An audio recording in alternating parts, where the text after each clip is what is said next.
Bonjour. Notre exercice d'aujourd'hui, ça consiste l'étude d'un transformateur monophasé. On va lire l'énoncé. Donc, qu'est-ce qu'on a? On a un transformateur monophasé, d'accord, qui possède les caractéristiques suivantes.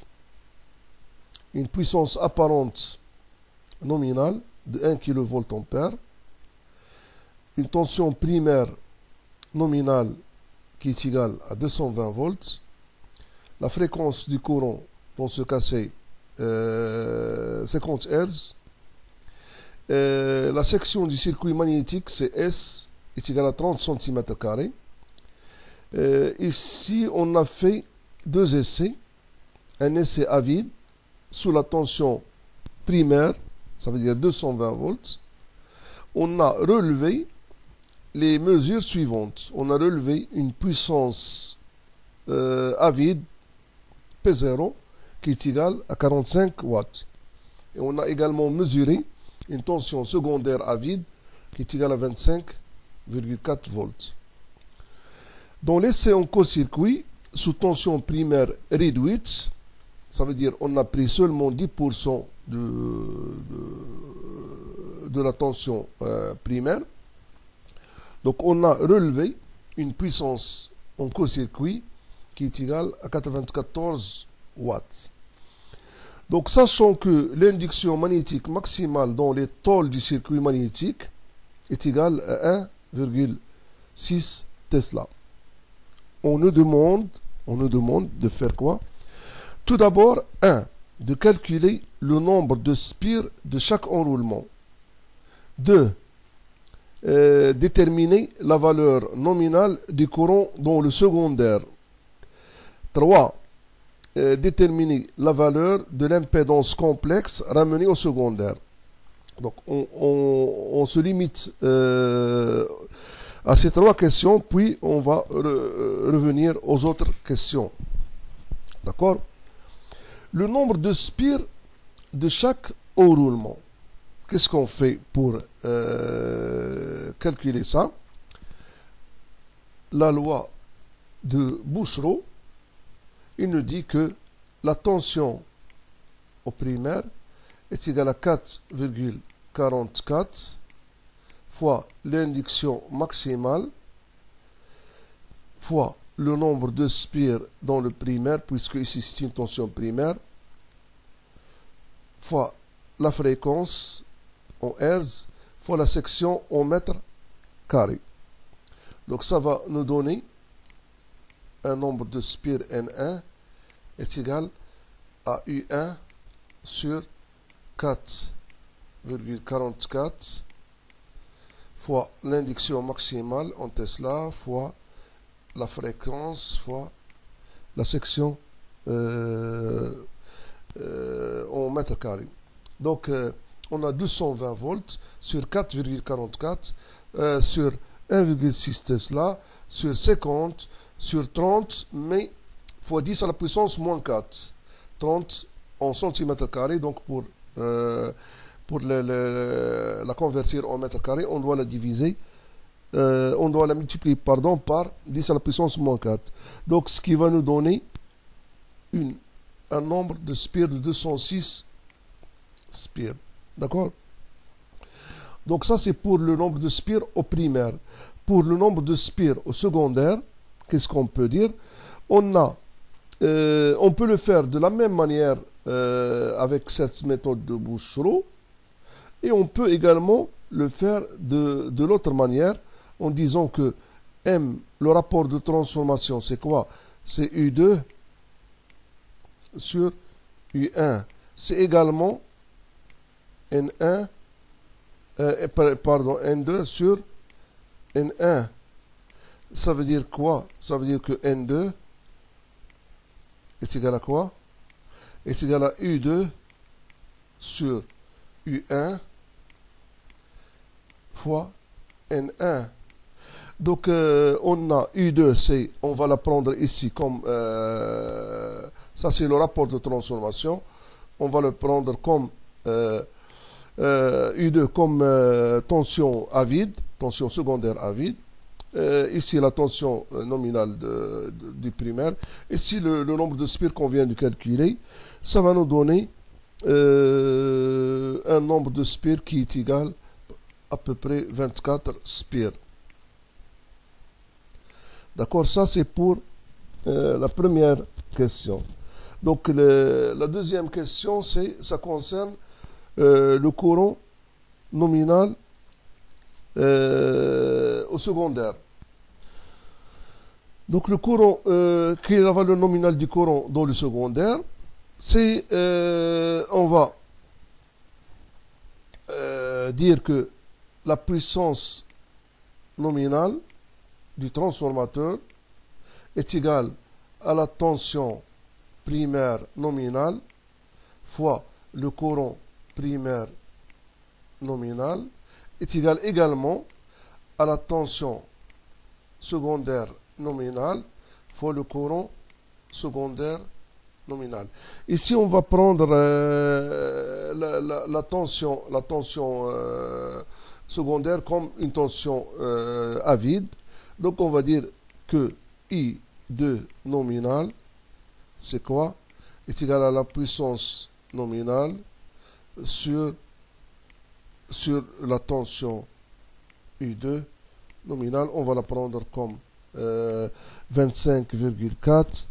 Ça va nous donner, avec la puissance qu'on a, ça va nous donner 39,37 ampères. Ça, c'est le courant nominal au secondaire.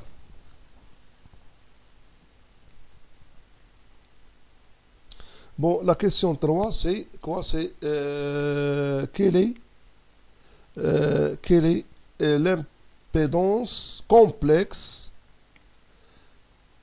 ramenée au secondaire? Quelle est l'impédance complexe de ce transformateur ramené au secondaire? Bon, dans l'essai en court-circuit, on a la puissance absorbée PCC est égale à 94 watts.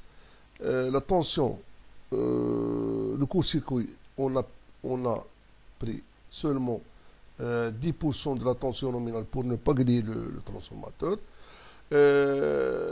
Donc, on a pris une tension qui est égale à 22 volts. Donc, 10% de 220 volts, c'est 22.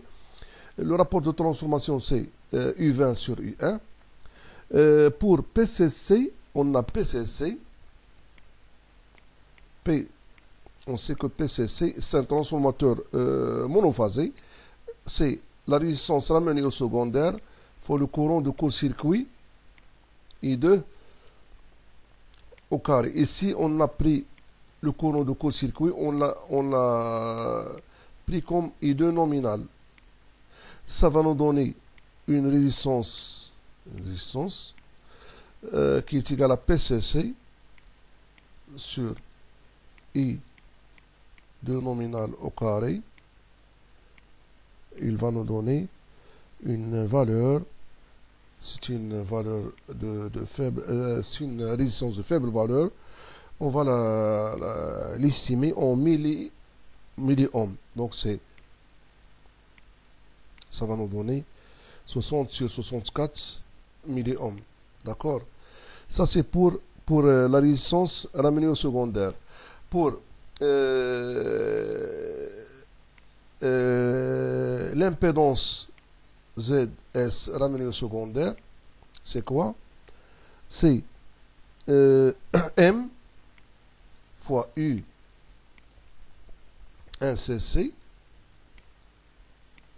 sur U2 N. Et c'est I2N, c'est égal à I2cc. Donc ça veut dire quoi? Ça va nous donner ZS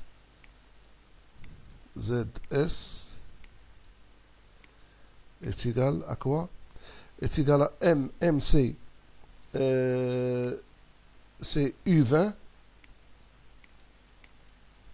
sur U1 fois U1cc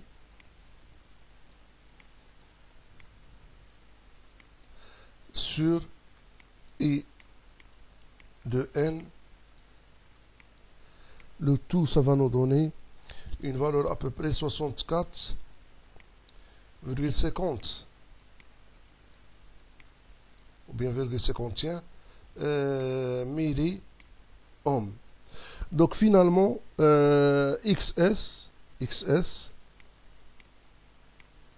c'est quoi XS? C'est ZS au carré moins RS au carré. Finalement, l'autre élément de cap, ça va être combien? 22 milliohms. Donc les éléments de cap, ce sont XS et RS. Donc on les a calculés. Et enfin, qu'est-ce qu'on va dire? On va dire que ZS en complexe est égal à quoi? Est égal à 60,50 plus J fois 22. Et ça va nous donner finalement l'impédance complexe de ce transformateur à l'amener au secondaire. D'accord? On passe aux questions suivantes. Donc on a on va faire quoi? On va brancher le primaire du transformateur sous sa tension nominale. N est égal à 220 volts. Le secondaire, dans ce cas, il va alimenter une charge inductive de facteur de puissance cos phi 2 est égal à 0,8. Ça veut dire 0,8 arrière. On dit que 0,8 arrière. D'accord. Ici, on va nous demander, quatrièmement, établir le graphe U2 en fonction de I2. Ça veut dire la tension secondaire en fonction du courant secondaire. On va se concentrer à cette question-là, puis on va faire les autres questions. Établir le graphe U2 en fonction de I2. Comment on va faire pour résoudre cette question-là? Donc, ici, qu'est-ce qu'on va faire? Donc, pour déterminer le graphe de U2 en fonction de U2, donc qu'est-ce qu'on va faire? On va dire tout d'abord, on sait que dans l'approximation de cap, la chute de tension, quelle est son expression? On a vu que la chute de tension dans l'approximation de cap, c'est delta de U2 est égal à quoi? Est égal à RS fois cosinus phi 2 plus XS fois sinus phi 2, le tout fois I2. Avec cos phi 2, c'est le facteur de puissance de la charge au secondaire. Bien sûr, RS et XS, on vient de les calculer, sont les éléments de cap. Et bien sûr, I2, c'est le courant appelé par la charge. Et enfin, le delta de U2, c'est quoi? C'est en fait, c'est quoi? C'est U20 moins U2. Nous, qu'est-ce qu'on cherche? On cherche ce I2 en fonction ce I du courant. D'accord? Bon. La charge la charge, elle est constante ici. C'est pas, il est constante. Donc, on garde, on a dit que le cosinus phi2, pardon, le cosinus phi2, il est constant. Constant, d'accord? Ça veut dire quoi? Ça veut dire, si le cosinus phi est 2, également, sinus phi 2 est constant. Ici est égal à 0,8. On peut chercher cet angle-là par la fonction inverse du cosinus et faire le sinus de cet angle qu'on vient de chercher pour trouver que dans ce cas, sinus, il va être 0,6. D'accord? Qu'est-ce qu'on va remarquer? On va remarquer que si cos phi et sinus phi sont constantes, puisque RS et XS ils sont constantes, on peut dire que delta de U2 est proportionnel au courant U2. Parce que tout ça, ça va être une constante. D'accord? Donc, qu'est-ce qu'on fait? On dit que delta de U2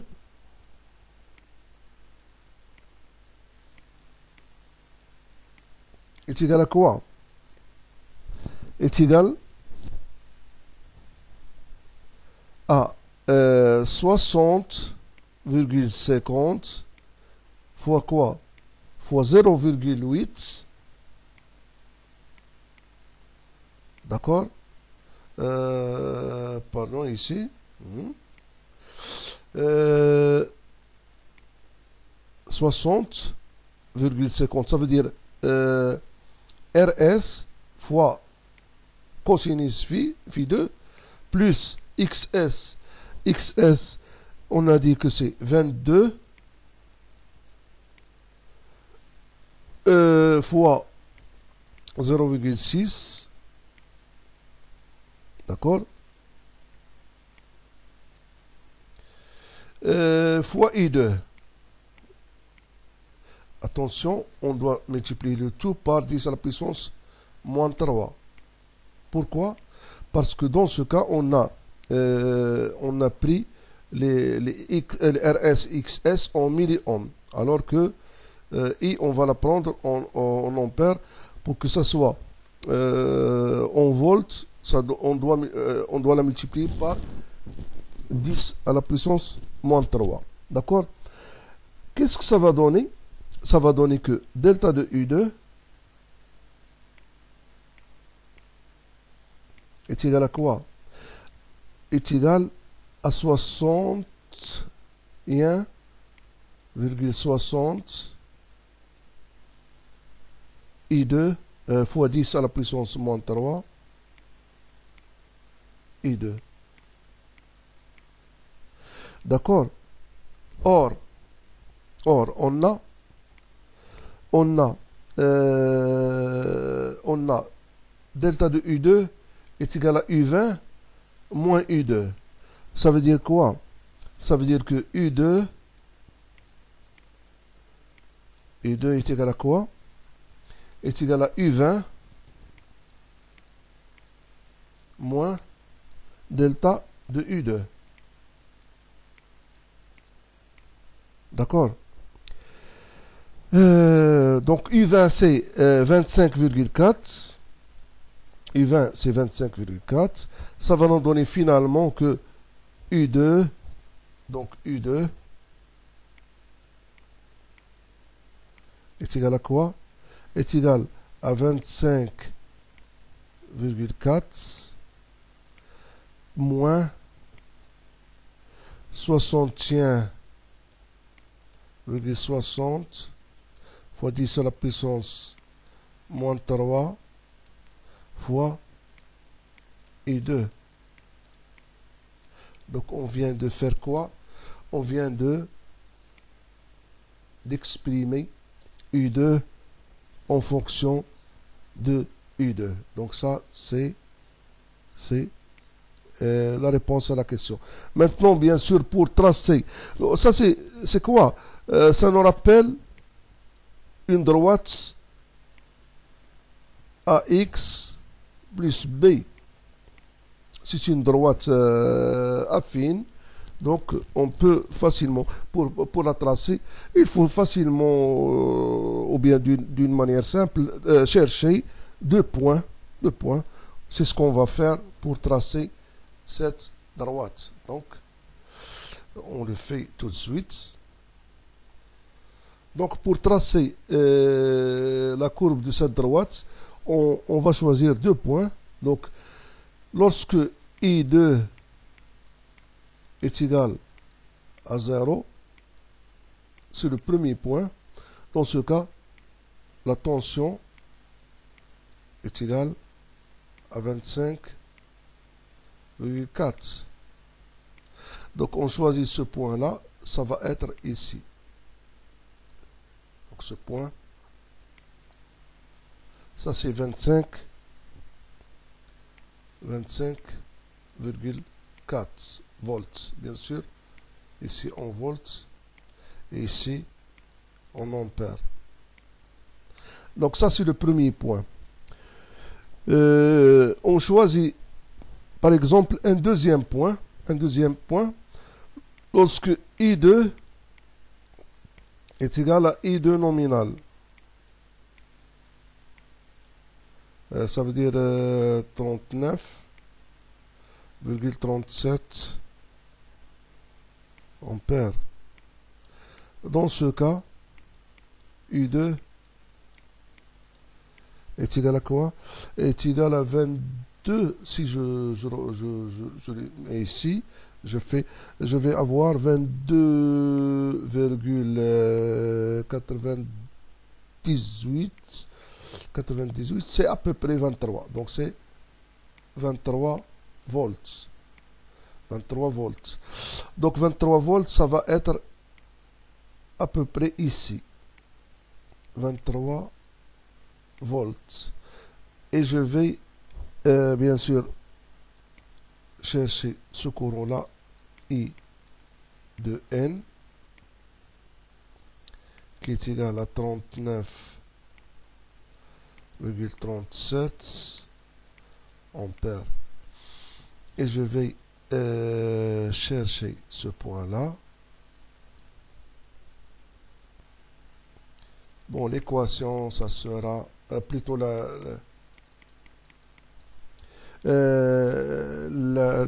courbe F U en fonction de U2, c'est une droite dont la pente est donnée par ce schéma-là.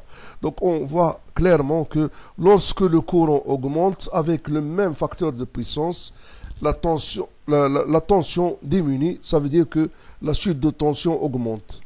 Donc lorsque le transformateur est chargé, la chute de tension elle diminue, et plutôt il augmente, et par contre, donc ici la chute de tension c'est quoi?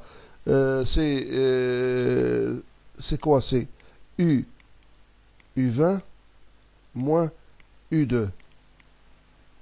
Donc lorsque le courant augmente, que fait la tension? La tension elle diminue, et la chute de tension elle augmente. Donc ça c'est la remarque qu'on doit conclure de cette courbe là. Bon, la question suivante c'est quoi? Maintenant on va établir le graphe du rendement en fonction du courant. D'accord?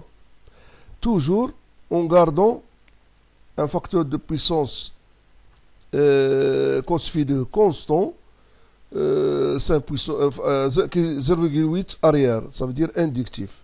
Donc on va essayer de faire cette question-là. Donc comment on va faire?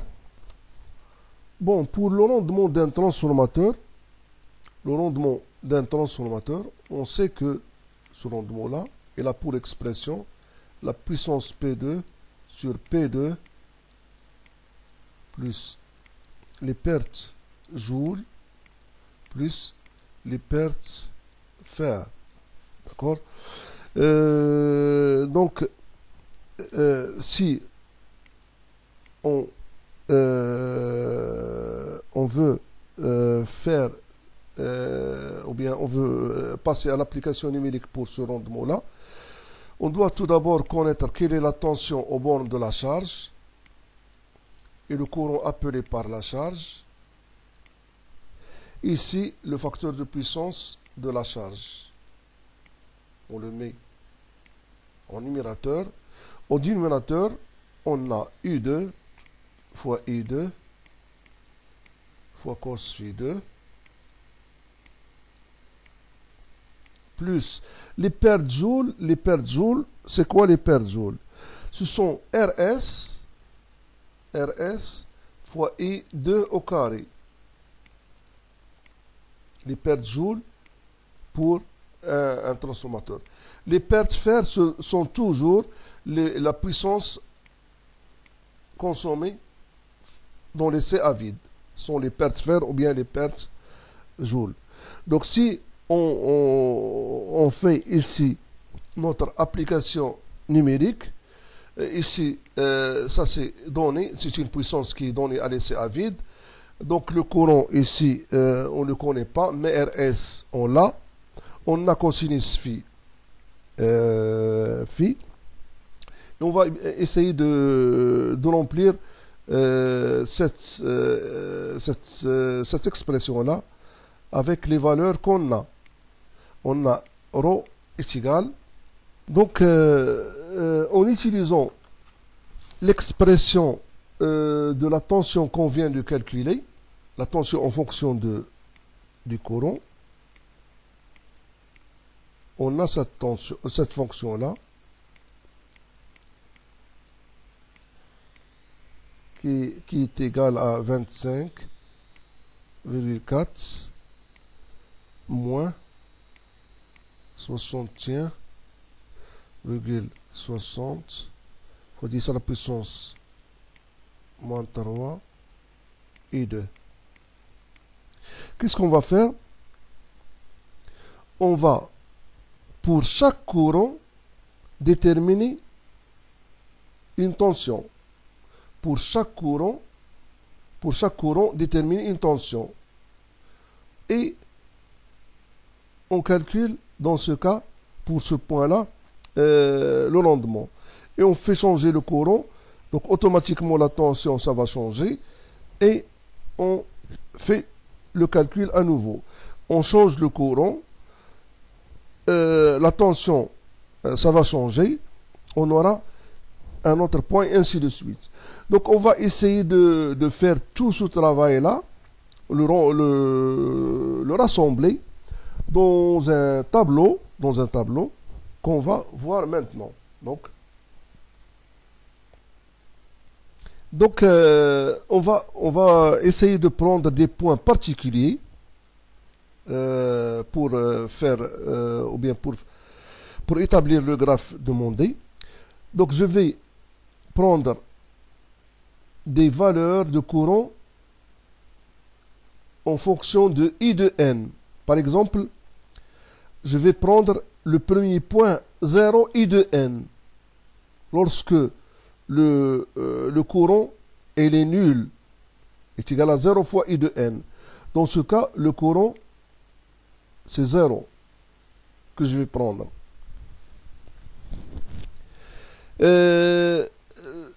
Dans ce cas, je peux calculer quelle est l'expression de la tension. Donc, lorsque le courant est nul, on a dit que la tension U2 est égale à U20. C'est laissé à vide. Donc, ici, on va écrire 25,4 volts. Bien sûr, volts, ici, en ampères. Et d'après l'expression du rendement, je vais voir clairement que je vais avoir ici un rendement qui est égal à 0. Donc je passe maintenant lorsque le courant est égal à le quart du courant nominal. Dans ce cas, c'est 9,94 ampères. Lorsque le courant est égal au courant nominal sur 2, ça veut dire 39,37 sur 2. Ça donne 19,68. Ici, lorsque le courant est égal aux 3 quarts du courant nominal, c'est 29,52 ampères. Lorsque le courant est égal au courant nominal, c'est 39,37. Et lorsqu'on dépasse le courant nominal avec un écart qui n'est pas très important, par exemple 5 quarts de U I de N. Ici, ça va être un courant de 29,21. On a surchargé mais faiblement le transformateur. Et je peux faire la même chose pour les autres courants. Donc je peux par exemple ici déterminer, ça va être 24,79. Donc c'est volts. Ici, je vais trouver un rendement de 79,30. Ici, c'est 24 volts, 18. Avec un rendement, le rendement, c'est 84,8. Ici, c'est 23,58 avec un rendement de 85,1. Ici, c'est 22,97. C'est à peu près 23. Ça donne un rendement de 83,9. Et enfin ici, c'est 22. La tension, c'est 22,36 volts. Et le rendement, ça sera 82,1%. Ici, j'ai oublié de vous dire que c'est pourcent. D'accord? Donc, ce tableau-là, il va nous permettre d'esquisser le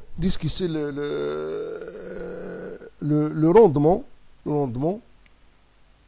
en fonction de quoi? En fonction du courant. Et on voit bien que ça va nous donner un graphe comme ça. Donc tout d'abord, je vais vous donner les résultats. Ou bien ces résultats, on va les présenter dans un graphe qui correspond à la fonction demandée. Donc on a refait le tableau d'une manière un peu plus claire. Donc, et qu'est-ce qu'on remarque? On remarque que notre graphe, il suit cette courbe-là à peu près. Donc on l'a esquissé. Et que le rendement, il est maximum dans cette portion-là de courant. Et à peu près le rendement maximum, ceci correspond à quoi? Un courant dans ce cas, dans notre cas, I2, est à peu près entre 25 et 30 ampères. Le rendement est maximum dans ici jusqu'ici. Donc on remarque que le rendement est égal à 85,1% bien sûr. D'accord? Donc si on veut vérifier ceci, ce qu'on a pu établir sous forme de courbe, si on veut le faire par rapport à ce qu'on a vu en cours, on sait que pour le rendement d'un transformateur, quand est-ce qu'il est maximum? Le rendement, on l'a écrit comme la puissance au secondaire sur la puissance au secondaire plus la somme des pertes. Ici les pertes joules plus les pertes fer. Dans le cours, on peut dire que le rendement est maximum. Le rendement est maximum. Ça veut dire que rendement max, il correspond à quoi? Lorsqu'on a les pertes joules sont égales aux pertes fer. Ça, c'est une remarque très importante. Donc, pour que le transformateur travaille avec un rendement maximum, il faut que les pertes cuivriques sont égales aux pertes magnétiques. Autrement dit, les pertes variables sont égales aux pertes constantes. On sait que les pertes joules pour un transformateur sont des pertes variables parce qu'elles dépendent du courant. Et les pertes fer sont des pertes constantes parce que dans tous les cas, la tension est à peu près constante et que ces pertes-là, elles sont proportionnelles au carré du courant. Elles dépendent du courant. D'accord? Qu'est-ce qu'on peut dire ici? Si on a cette égalité, on va avoir que RS I2 au carré est égal à P10, la puissance à vide. Qu'est-ce qu'on peut dire? On peut dire dans ce cas, le courant correspondant pour ce rendement maximum, ça serait P10 sur RS, le tout sur la radicale.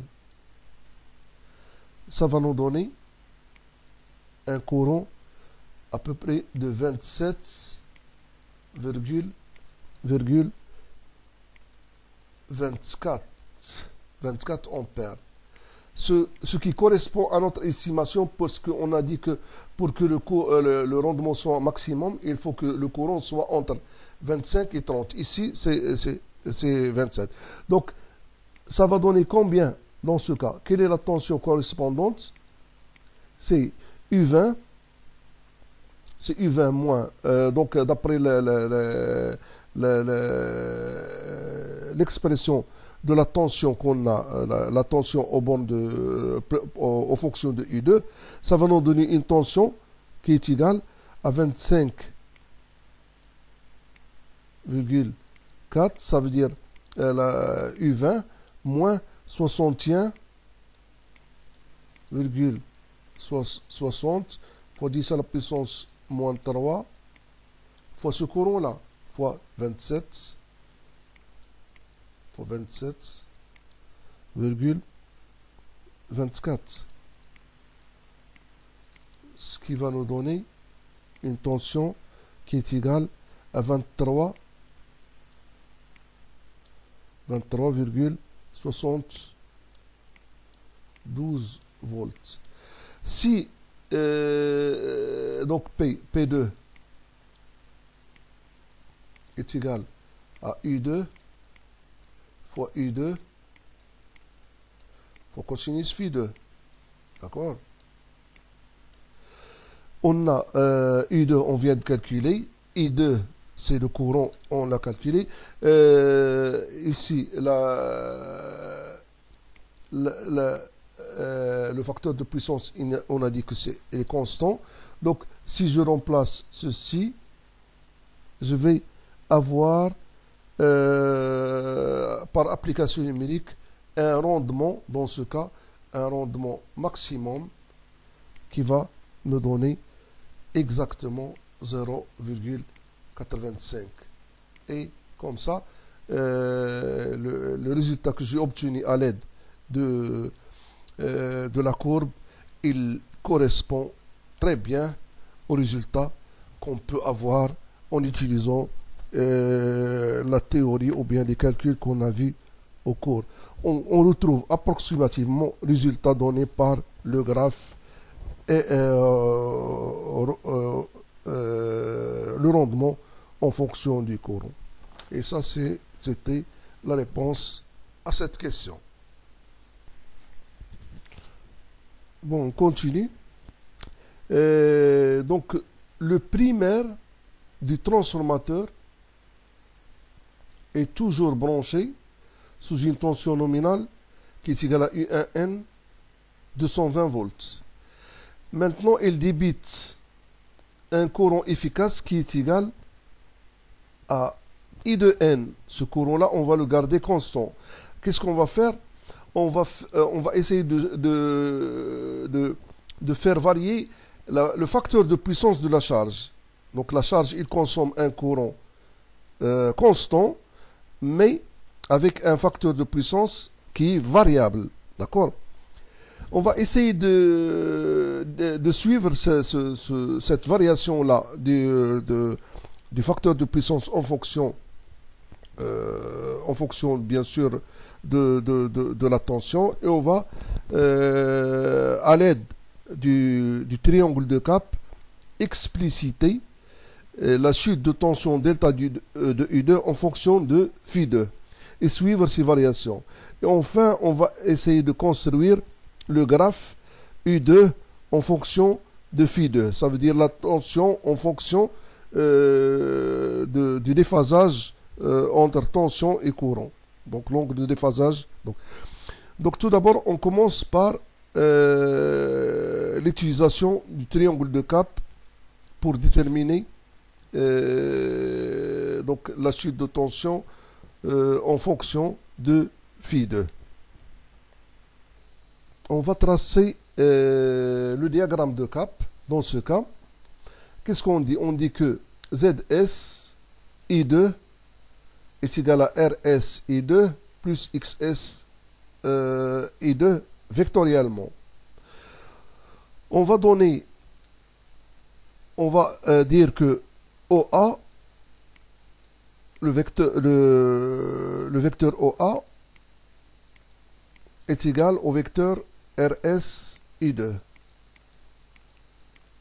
Bien sûr, ici, on va prendre I2 comme I2 nominal. Donc, qu'est-ce qu'on va voir? On va voir que il a un module OA. OA est égal à combien? Est égal à 60,6 fois le courant nominal. Ici, on va prendre 39,37. Bien sûr, fois 10 à la puissance moins 3. Ça va donner combien? Ça va donner 2,36 volts. Donc cette tension-là est égale à 2,36 volts. On prend une échelle, bien sûr, et on la trace. On va dire que AB, le vecteur AB, c'est le vecteur XS I2. Ça veut dire que AB, le module de AB, est égal à quoi? Est égal à 22 fois 39,37 fois 10 à la puissance moins 3. Ça donne combien? Ça donne 0,866 volts. C'est celui-là. Bien sûr, on peut également dire que OB, dans ce cas, c'est ZS et 2. On va toujours prendre ça veut dire que OB, prendre I comme courant nominal, ça va nous donner une valeur de 2,53 volts. D'accord? Bon, qu'est-ce qu'on remarque? On remarque que cette branche-là, ou bien ce côté-là, il dépend de cet angle-là. Et celui-là également, il dépend de cet angle-là. Donc si je change le facteur de puissance, qu'est-ce que je remarque? Je remarque que OB est toujours constante. Est toujours constante. Donc, dans ce cas, je vais dire cet angle-là, c'est phi cc, avec tangente, ça veut dire dans les C, en court-circuit, ça veut dire que tangente de cet angle-là, c'est quoi? Ça va nous donner XS sur RS. C'est 0,36,363, ce qui va me donner un angle à peu près 20 degrés. Cet angle-là, elle est égale à 20 degrés. Bon, pour dire, ou bien pour étudier donc cette chute de tension en fonction de U2, de phi2, donc je vais dire que cette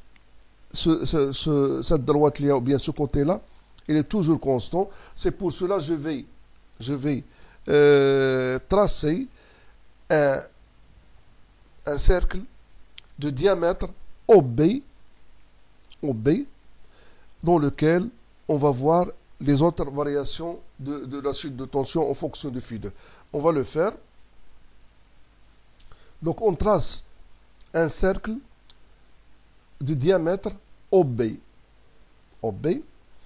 Et on cherche quel est, pour chaque déphasage, quelle est la chute de tension. Donc,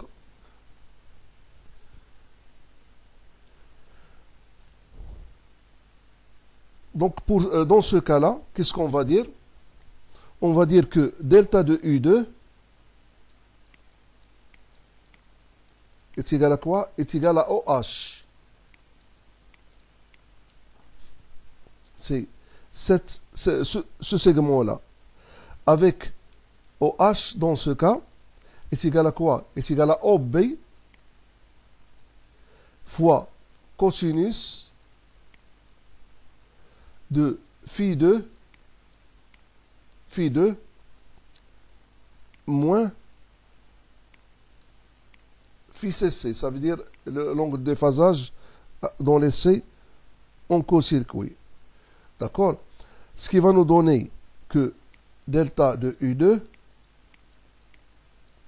est égal à OB fois cosinus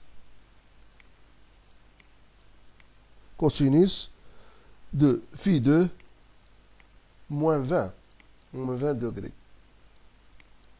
D'accord?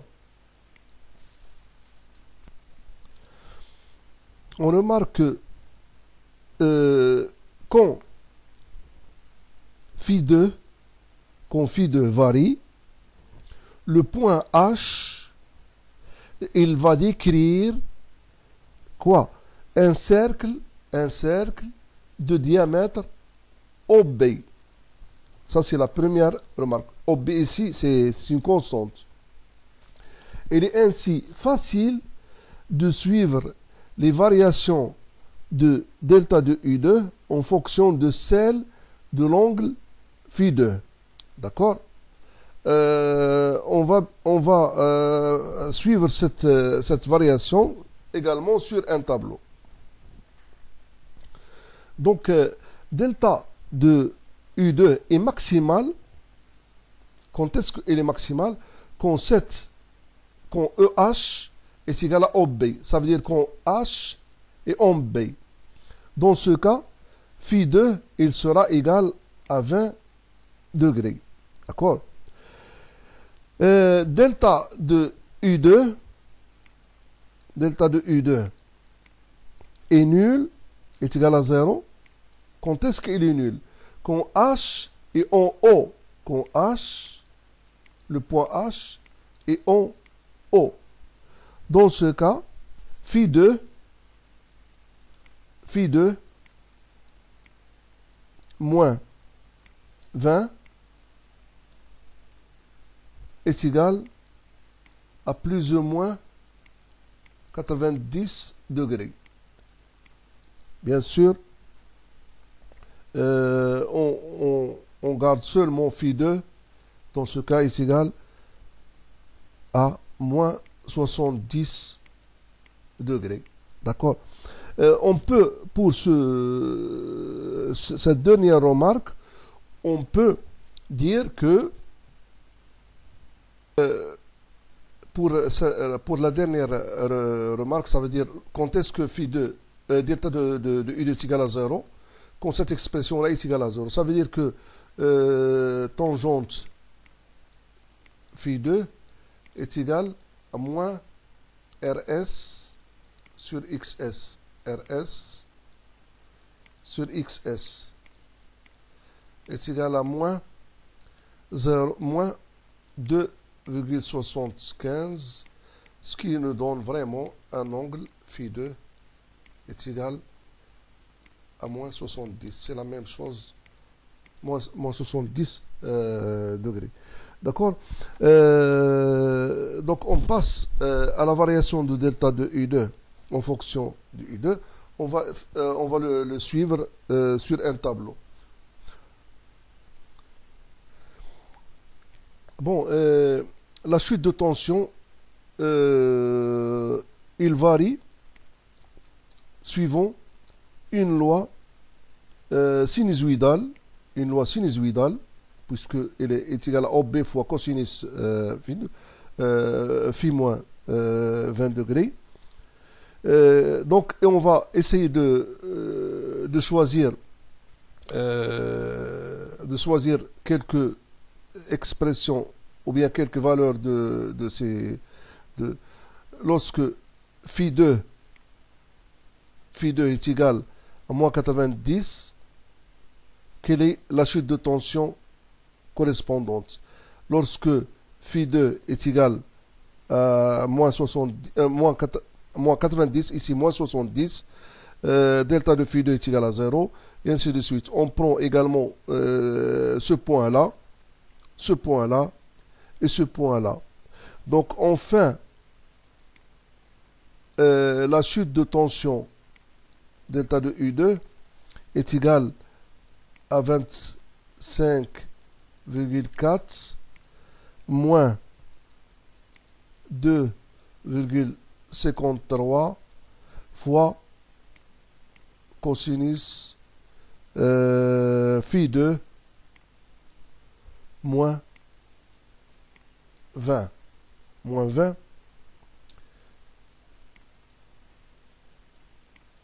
degrés, donc phi 2 moins 20 degrés. Donc si on veut remplir ce tableau-là, on va déduire de cette expression-là un autre tableau comme ça.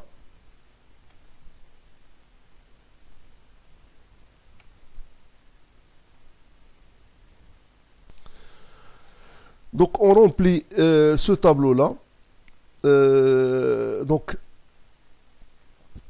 cette tension-là, c'est U2. U2 et non pas delta de U2. Ça c'est U2.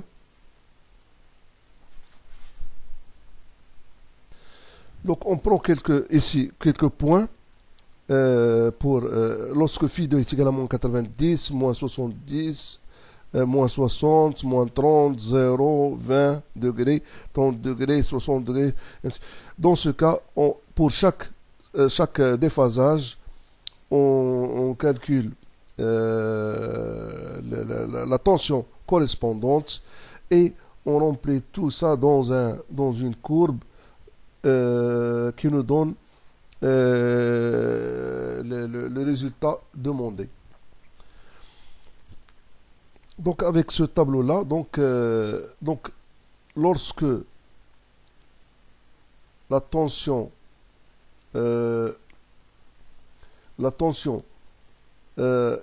est égale à 220 volts et U2 est égal à 39,37 ampères. Et lorsqu'on fait varier le déphasage phi2, on va avoir une tension de cette forme-là.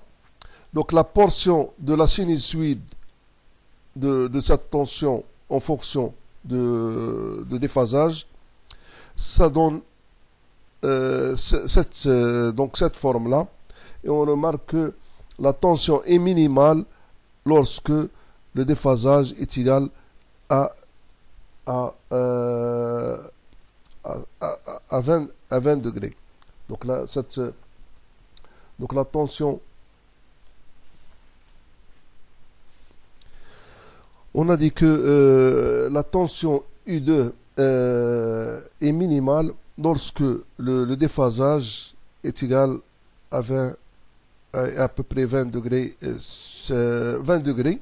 Donc ce qui correspond pratiquement ici, comme on l'a vu, à l'essai en court-circuit. Donc ça c'était une étude, ou bien une étude qu'on a essayé de faire pour balayer quelques notions essentielles sur les transformateurs monophasés. À bientôt.